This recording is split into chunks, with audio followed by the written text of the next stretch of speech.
Greetings and welcome back to Room 303 in Freshman English, and we turn now in your hymnals in Unit 4, the Poetry Unit, to page 649 and following, the analysis of baseball, May Swenson's text. Let's start, first of all, back on page 645, and let's get some information about our author here. Note your dates, 1919 to 1989.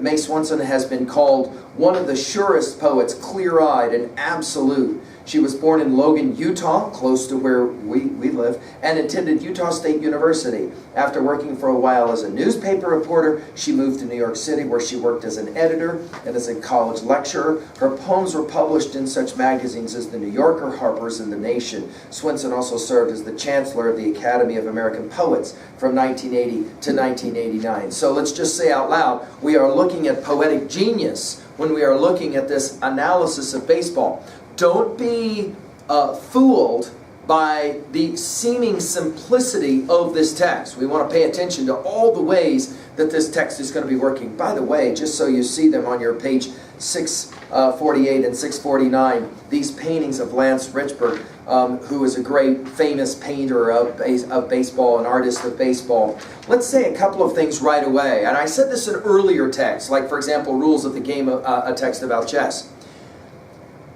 Some texts require an appreciation of the sport or game that's being referenced for the text to make much sense. I'll be interested to hear from you about whether you think you need to understand baseball to appreciate this poem. Number 2, write this down. We're going to ask about the irony of the title, the use of the word analysis.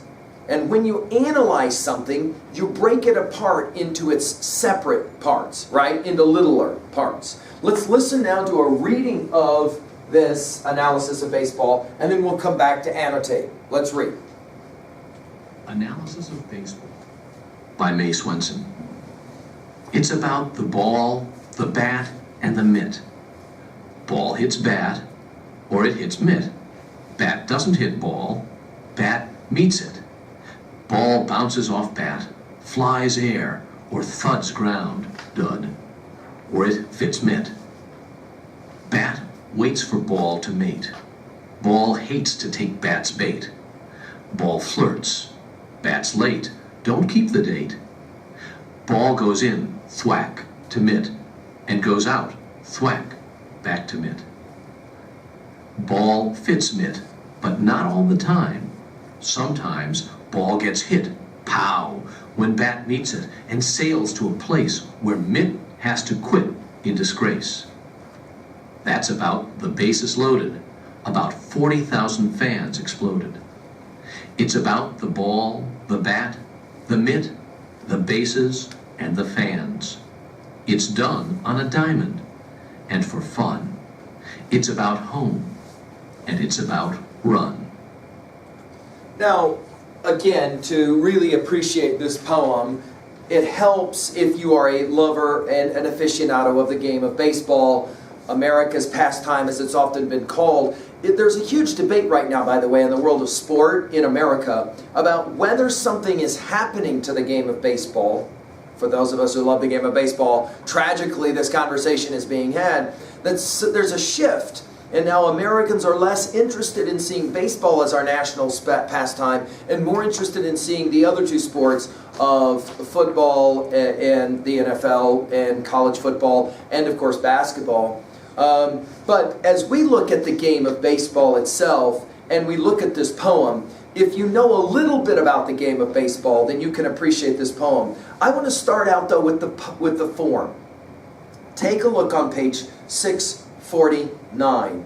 What is significant for you? I want you to jot down this at level 2B. What is significant for you that the poem is typecast the way it is? Jot it down. So notice, we have one of my students once said, it's a skinny poem. Do you see this? It's a skinny poem, laid out on the page.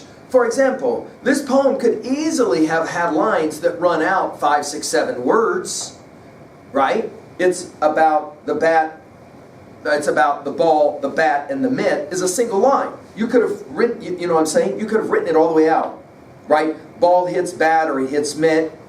That's another line. Ball doesn't hit bat doesn't hit ball, bat meets it, another line. What is up with the line breaks being so thin?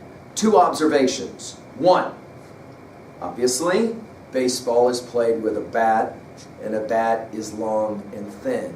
Ergo, the poem represents the very subject matter it is seeking to analyze.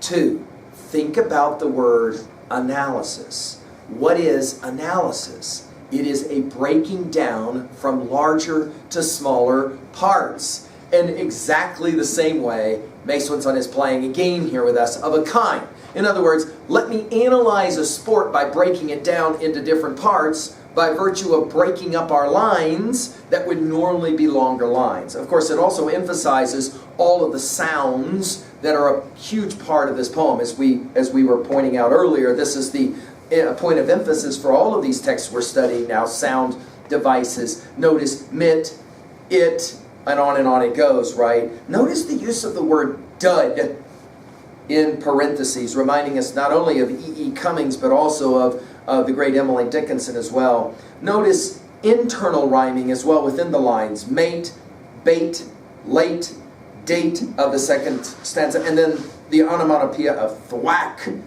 which is a wonderful word, right? Thwack, it tries to capture the sound actually of a ball going into a mitt. That's a fun, for those of us that love baseball, one of the things we love about baseball is the sound of the ball hitting a mitt, right? There's a certain sound. But how would you qualify that sound? Thwack is Swenson's attempt. Finally, and we'll come back to this, the study of all of our threes. Notice the trinities, right? Baseball is about a ball, a bat, and a mitt. Although technically, by the end of the poem, she has to admit, well, it's also about one other thing. There's 4 elements to the game, not 3. There is, of course, the fans, right? The 40,000 fans that explode, and then she comes back to it again. The ball, the bat, the mitt, the bases, the fans. And then the fact that it's done, we don't call it a field, do we? In baseball, we call it a diamond.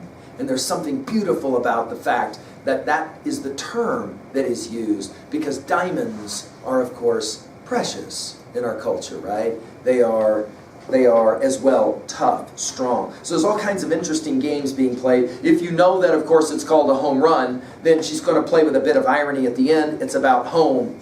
In other words, it's about grounding us in some way. And, of course, it's about run as well. In other words, that baseball is this beautiful art form that is at the same time, and many writers like George Will have written about this fact. Baseball is this beautiful sport that is somehow able to capture movement and stasis all at the same time. People who don't know the game look at it and say it's incredibly boring. People who know the game say, no, you're totally missing it. To say that baseball is a boring game is like saying that looking at a Picasso painting is boring. There's movement, but that movement, of course, is counterbalanced with beautiful stasis as well.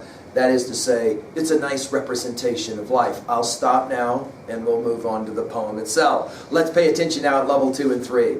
Notice at level 2, what is it that she's really saying here about baseball? It's a simple, complex game, right? Let's write that one down. It is a simple game. It's a game that, as she says, involves a ball, a bat, a mitt, and you can even play without a mitt if you have to, right? It is the game that was, of course, played so often by the poorest of the poor, and yet they could find a way to invent a ball, a bat, and then again find a mitt if you could find one. Number 2, it's the second major theme here or message is that when you analyze something as beautiful as baseball, it comes off as seeming something almost silly. And yet there's something really profound about the analysis that Swenson will give to us. Because, well, it's all about what happens when those 3 elements, and then more at the end of the poem, come together, right? So, for example, you can have the ball, you can have the bat, you can have the mitt, but what happens, for example, when those things start to interconnect and interpenetrate, and then all of a sudden you can have screw-ups, you can have, of course, mistakes, and you can have all kinds of amazing moments of athletic feat that will get played out as well. That is to say, the dramatic quality of baseball is emphasized as well. Let's jump to level 2B really quickly. What for you is the coolest thing about this poem? I've had students that say, this is a really, really interesting written poem because of all the sounds. Bat waits for ball to mate. It's an interesting way to say coming together, right? I mean, think about that. When a bat hits a ball, it's like hooking up. Well, we normally don't think in those biological terms, and yet here she uses the word mate. By the way, the word mate can also mean friend, right? In British lexicon, if you're my mate, you're my friend, right? Look at it again. Bat waits for ball to mate. Ball hates. Mate, hate. Ball hates to take bat's bait. Ball flirts. So you've got all kinds of interesting sexual language going on here. Ball flirts. Bats late. Don't keep the date. Ball goes in. Thwack to mid. And goes out. Thwack back to mid. All of the sounds and all the games that she's being played. Wait a minute, this is a poem about games. And she's decided to play language games. Let's jump really quickly now to level 3. 3A, what is your favorite movie about baseball?